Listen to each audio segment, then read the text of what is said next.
나이는 한 살씩 먹는데 통장은 왜 그대로인 것 같을까요? 30이 넘었는데 아직 시작도 못한 느낌. 40이 되니 이미 늦은 것 같고, 쉰을 앞두면 괜히 말수가 줄어듭니다. SNS에선 다들 집이 있고 차가 있고 투자가 잘 되고 나만 정지된 것 같죠? 그래서 몰래 검색합니다. 30대 평균 자산, 40대 순자산, 50대 은퇴 가능 금액. 근데 이상하죠? 시간은 자꾸 흐르는데 마음은 더 불안해집니다. 왜냐하면 아무도 말해주지 않는 기준이 빠졌기 때문이죠. 오늘은 희망 고문도 아니고 자극적인 성공담도 아닙니다. 한국 기준으로 30대, 40대, 50대가 어디까지 와 있는 게 정상인지, 그리고 대부분이 오해하고 있는 순자산의 비밀을 정리해 보겠습니다.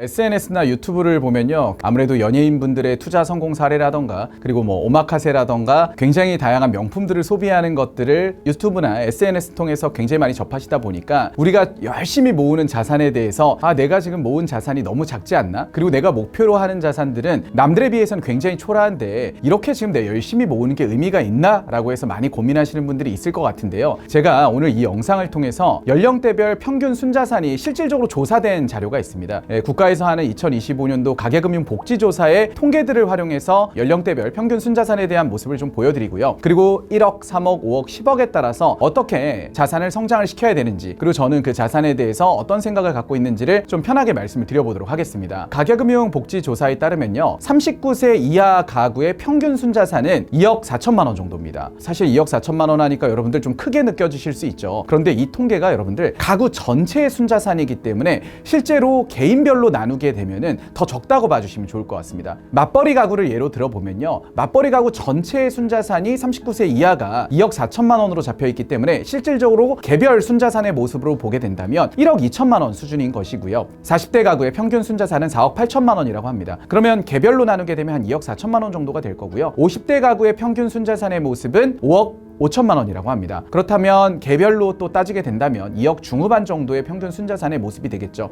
만약에 여러분들이 1억 정도의 순자산을 지금 목표로 하고 계신다면 그게 굉장히 작은 숫자가 아니라 사실 굉장히 의미 있고 큰 자산이라는 것이죠. 여러분들 가계금융복지조사에 따르면요, 순자산 10억 원 이상은 전체 11.8%의 상위권에 속한다고 합니다. 그러니까 사실상 10명 중에 1명만 순자산 10억 원을 달성할 수 있다는 것이죠. 근데 이게 가구 평균 전체이기 때문에 그 숫자는 굉장히 소수일 수밖에 없다라고 봐주시면 좋을 것 같고요. 순자산 5억 원 이상의 경우에는 상위 28%에 속한다고 하고요. 순자산 3억 원의 경우에는 상위 43%에 속한다고 봐주시면 좋을 것 같습니다. 그래서 우리가 이제 첫 번째 단계로 보통 목표로 하는 순자산의 금액은 1억 원이잖아요. 그래서 오늘 저는 순자산 1억, 3억, 5억, 10억 원에 따라서 제가 생각하는 이 순자산들의 의미와 여러분들의 자산 성장 전략에 대해서 제가 간단하게 좀 언급을 드려보도록 하고요. 이거는 제 경험 차원에서도 말씀을 드릴 예정이고 KB에서 발간한 한국부자 보고서에 근거를 해서 말씀을 드려보도록 하겠습니다.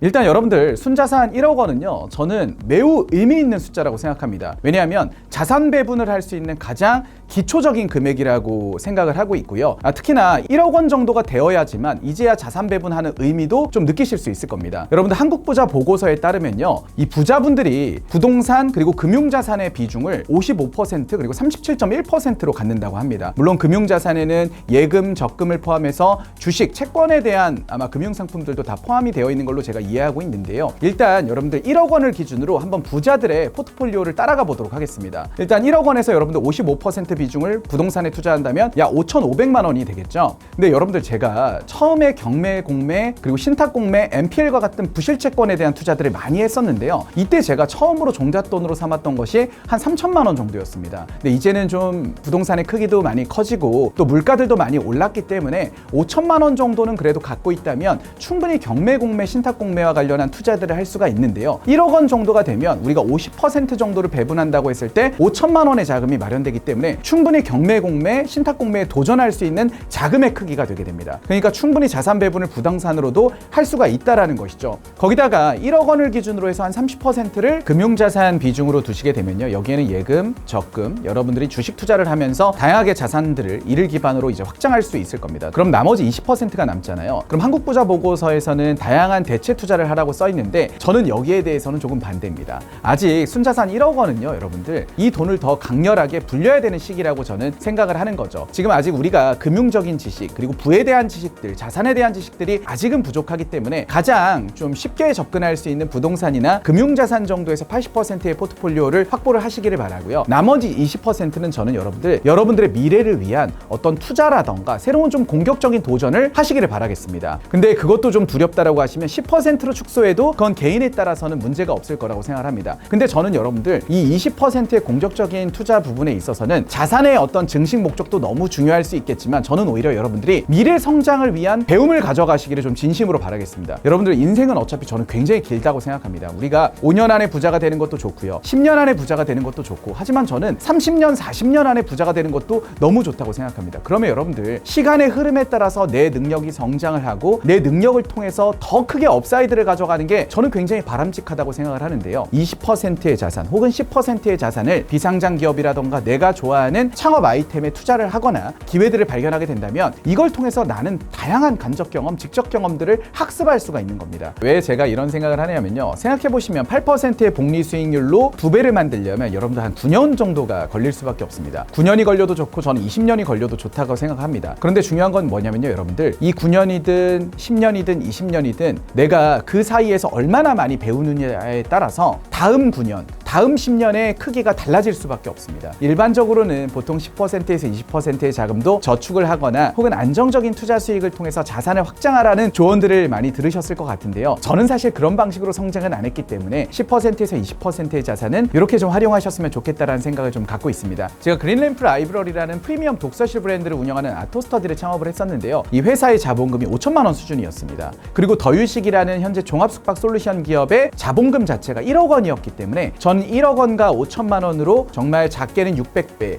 많게는 2000배 이상의 기업 가치를 성장시켰잖아요. 그러니까 제 입장에선 여러분들 1억 원에서 배정이 된 10%에서 20%의 자산이 굉장히 작지 않게 느껴지는 거죠. 이걸 미래를 위한 투자라던가 성장을 위한 자원으로 생각하신다면 이 과정에서 여러분들이 많은 배움을 얻으시고 몇백 배, 몇천 배의 또 가치를 만드실 수 있지 않을까 하는 기대감을 갖고 있기 때문에 이런 말씀을 좀 드려보도록 하겠습니다. 여러분들이 이 자산들을 활용을 해서 자산을 분배하고 또 미래를 위한 성장을 통해서 자산을 또 확장을 하시게 되면요. 어느 순간 이 자산은 3억 원이 될 겁니다. 이 3억 원의 크기는 여러분들 가계금융복지조사에 따르면 상위 43%에 속하기 때문에 굉장히 큰 자산이라고 할 수가 있겠죠. 그리고 저는 이 3억 원의 의미를 어떻게 받아들이냐면요. 여러분들 실거주 집을 취득할 수 있는 최소 기준의 자금이 아닐까 그런 생각을 하는 거죠. 내가 3억 원 정도의 순자산이 있다고 하면은 근로소득과 사업소득을 통해서 소득을 창출하게 된다면 내가 부동산을 매입했을 때 충분히 금융기관에서 좋은 금리로 대출을 해줄 수 있잖아요. 그럼 이 3억 원을 활용해서 실거주 집을 확보할 수도 있는 종잣돈이 되게 됩니다. 그렇기 때문에 이 3억 원은 굉장히 큰 의미가 있는 자산이라고 생각을 저는 하는 거죠. 또 3억의 순자산에서 여러분들이 잘 자산을 성장시켜서 5억 원이 되면요. 이 5억 원은요. 여러분들 굉장히 큰 의미를 갖고 있습니다. 일단 한국부자 보고서에 따르면요. 금융자산 10억 원 이상을 갖고 있는 부자분들의 종잣돈을 생각하는 기준이 5억 원 기준이라고 합니다. 그리고 가계금융복지조사에 따르면 상위 28%의 가구만이 이 순자산 5억 원 이상을 갖고 있습니다. 그런데 여러분들 우리나라 가구의 평균 근로소득의 기준이 여러분들 4,747만 원입니다. 5억 원이라는 자금을 가지고 10%의 수익만 내도 평균적인 가구의 근로소득을 초과 달성한다라는 것이죠. 그래서 제가 생각하기에는요, 여러분들 5억 정도의 순자산을 갖고 계신 분들은 크게 무리를 하지 않는 이상 내 생활비 정도는 충분히 감당 가능한 준경제적 자유를 달성할 수 있는 수준이 아닐까 그런 생각을 저는 하고 있습니다. 여러분들이 이제 순자산 5억 원을 기반으로 해서 자산을 잘 확장해서 순자산 10억 원을 만들게 되면요. 여러분들 이 순자산 10억 원은 어마어마한 돈입니다. 엄청난 돈이라고 말씀을 드리고 싶고요. 가계금융복지조사에 따르면 순자산 10억 원의 가구는 11.8%에 속합니다. 그만큼 굉장히 큰 돈이라고 봐주시면 좋을 것 같고요. KB에서 발간한 한국부자 보고서에도 큰 돈을 벌기 위한 종잣돈의 크기 중에 5억 원도 있지만 실질적으로 10억 원을 답하시는 비율이 가장 많았습니다. 그러니까 10억 원을 기반으로 총자산을 굉장히 키울 수 있다라고 부자분들이 생각을 하시는 거죠. 그래서 이 순자산 10억 원은요, 여러분들 일단 통계로 봤을 때도 그리고 인터뷰를 봤을 때도 굉장히 큰 돈이라는 사실을 명확하게 말씀드리고 싶고요. 그리고 여러분들 한번 생각을 해보자고요. 이 순자산 10억 원을 통해서 여러분들이 5%에서 10%의 수익을 냈다라고 한번 가정을 해보겠습니다. 10%를 기준으로 말씀을 드려보면요, 1억 원의 연수익이 발생을 하게 됩니다. 근데 평균 가구의 근로소득이 4,747만 원이기 때문에 여러분들이 그걸 생활비로 써도 최소 5천만 원 이상의 생활비가 추가적으로 남는다라는 것이죠. 이 자금을 가지고 지속적으로 자산을 자산을 누적시킬 수가 있는 거죠. 가만히 있어도 자산이 확대가 되는 기준이 이 순자산 10억 원이라고 생각하시면 될 것 같습니다. 그리고 제가 사모펀드들을 많이 가입을 하게 되는데요. 사모펀드들이 최소 가입 기준이 1억 원 이상이기도 합니다. 물론 5천만 원인 곳들도 있는데요. 보통은 1억 원 이상이라고 봐주시면 될 것 같은데요. 내 전체 자산의 10%에서 20%는 제가 미래를 위해서, 학습을 위해서 공격적인 투자를 하는 것도 매우 좋다라고 말씀을 드렸잖아요. 그 10억 원의 10%가 바로 1억 원이기 때문에 여러분들은 이제부터 사모펀드들을 가입할 수 있는 기반을 마련하실 수 있게 됩니다. 돈이라는 것은요, 내 일상생활을 위해서 생활비를 쓰는데 매우 중요하기도 하지만 다음 단계의 어떤 계획들을 달성하기 위한 진입하는 티켓과 같다고 생각을 합니다. 그래서 여러분들 순자산 10억 원은요, 다양한 형태로 자산을 포트폴리오로 구성할 수 있을 뿐만 아니라 자산 그 자체의 힘만으로도 근로소득자의 상위 7.3%에 속할 수 있는 금액이고, 여러분들이 충분히 생활비를 쓰고 나서도 자산으로 창출되는 수익만으로도 충분히 자산을 쌓아갈 수 있는 기준이 되는 자산이기 때문에요. 이 자산을 통해서 여러분들은 순자산 30억 그리고 순자산 100억으로도 나아갈 수 있는 기반을 마련하게 되실 겁니다.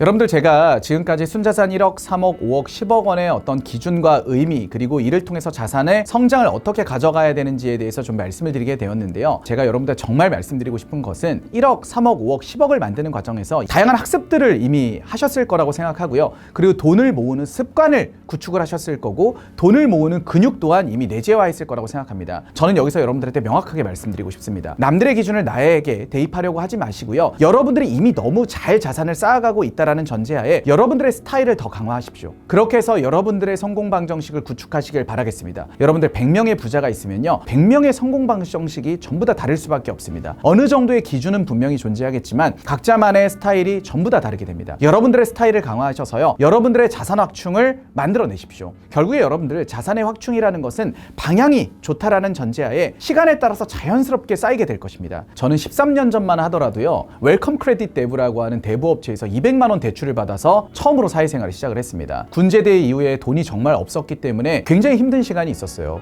그랬던 제가 지금은 정말 몇천억 기업 가치를 이제 갖고 있는 회사를 경영하기도 하고요. 이제는 수백억 원의 영업이익이 나는 회사도 잘 경영을 하고 있죠. 그 외에 부동산 자산이라던가 다른 비상장 회사들에 대한 지분들도 상당히 많이 갖고 있는데요. 그게 여러분들 13년 안에 이루어진 일들입니다. 그렇기 때문에 여러분들 지금 내가 혹시 부족하거나 혹은 내 목표 대비해서 내 기준이 조금 부족하다고 하더라도요, 절대 낙담하지 마십시오. 여러분들이 지금 너무 잘하고 계시고요. 이 영상을 보는 것만으로도 여러분들이 많은 시간, 많은 노력을 해서 앞으로 더 내 인생을 잘 살게 하기 위한 의지가 있는 분들이라고 저는 생각이 듭니다. 앞으로도 열심히 여러분들이 경제적 자유를 위해서 저도 노력할 테니까요. 여러분들도 같이 노력하면서 자산을 같이 쌓았으면 좋겠습니다. 이 영상을 보시고도 앞으로 내 인생 계획을 대체 어떻게 세워야 되는지, 그리고 내 자산은 어떻게 증식해야 되는지를 잘 모르시는 분들이 있다면 댓글을 한번 참고해 주시면요, 여러분들에게 많은 도움이 될 것 같습니다. 지금까지 신현욱의 경영백서였습니다. 감사합니다.